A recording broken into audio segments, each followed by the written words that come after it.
Good morning to everyone. My name is Dr. Chirupati Venkateswar Reddy. Currently, I am working as an associate professor in the Department of Trivoli at Annamacharya University, Rajampet. So today we are going to discuss with the title of EMF equation of DC generator. So the main objective here to determine the induced EMF equation of the DC generator. So the induced EMF equation is pi n z by 60 into p by a. So to obtain this induced EMF equation, what are the terms are required? That and all we will see here. So what are the terms are required? The first one is n. So here n is the speed of the armature. So the units for n is RPM, that is revolution per minute. So the next one is P. P is the number of poles. The next one is the Z. The Z is the total number of conductors. So the next one is A. That is the number of parallel paths.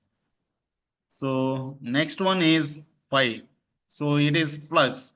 So the units for the flux is Webers. So the next one is EG.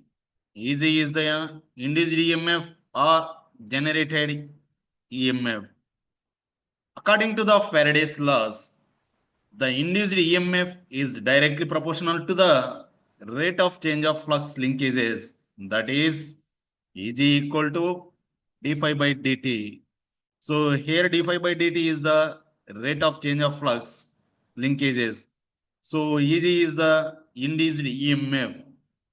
So during one revolution of the armature in a people generator, each armature conductor cuts the magnetic flux with P times.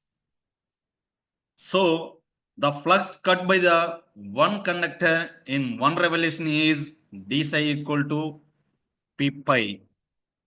So number of revolution per second is n by 60.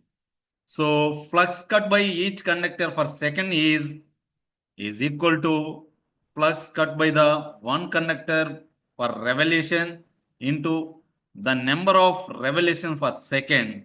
So that is I have represented here. So we know that the flux cut by one conductor per revolution is P pi. So that is I am representing here. So the next one is the number of revolution per second, that is I am representing here, that is n by 60. So this is the average induced EMF one conductor, that is equal to P pi into n by 60. So now we need total induced EMF. So that is the total induced EMF is equal to average induced EMF in one conductor into the number of conductors per parallel paths. So you know that average induced EMF in one conductor, that is P pi n by 60. So the number of conductors per parallel path is Z by A. Okay. So EG equal to pi n Z by 60 into P by A. This is the total induced EMF of the generator, where A is the number of parallel paths. Okay, that is depending upon the lap winding, wave winding, it is different. So when the winding is lap, so the number of parallel paths is equal to the number of poles. This is the condition. In the lap winding, the number of parallel paths, that is A equal to the number of poles, that is P. So in the wave winding, the number of parallel paths A equal to 2, irrespective of the poles. So this is the induced EMF equation. So the induced EMF is directly proportional to the flux. So if you observe this equation, here the induced EMF EZ is directly proportional to the flux and speed.